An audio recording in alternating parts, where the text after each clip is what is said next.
Kora sabaa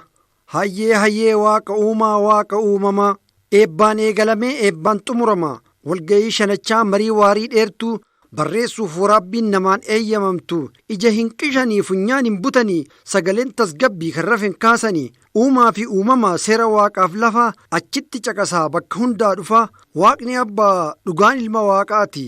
lafti haadhaa si ba'atti siif laatti seera raggaasisanii qajeelcha dabaa teessoon odaa roobaa gaafa kora sabaa roobaleen bulchee birmajitti kennaa bulchiinsa itti aanuuf meelbaan leenjii seenaa heera tumaa 90 garbaa caffeesaatti galee hundinuu lallabaa waraabbatteen fuudhee seera dhangalaasaa tumaa heeraaf seeraa lafa nuu qabsiisaa seerri hin cabne hin dabne kan qabu haqummaa dhugaa uumaa ganamaa maddisaa waaqumaa dogongora nu oolchi seera bultii birmaduu seera yakkaaf balleessaa of keessatti hammatu aangoof labsiin seeraa ulfinna ardaa jilaa tumuuf raawwachiisuun seera biyyaa ilaala to'ataa mirgaaf dirqama miseensaa gingilchaan seeraa amantaaf siyaasaa yakkoota adabuuf caffeen mirga qaba ija tokkoon laalaa yaa'ii kora sabaa lutti kee bakka milkii walaabaa ejjatu lafa muudaan filamtee itti eebbifamtu mirga nageenyaatiin seera kan abboomne fedhii waloof hujaa akka waliin ajjeefne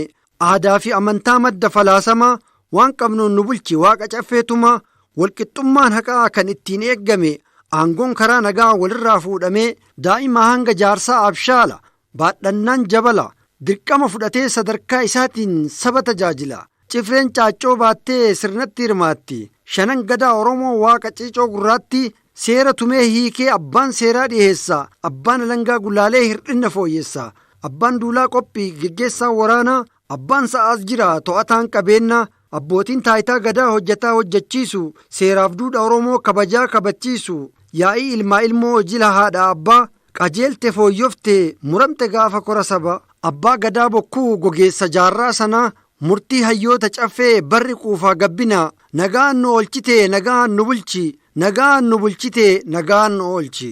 barreessee kan dhiyeesse barreessaa Jibriil Huseeni.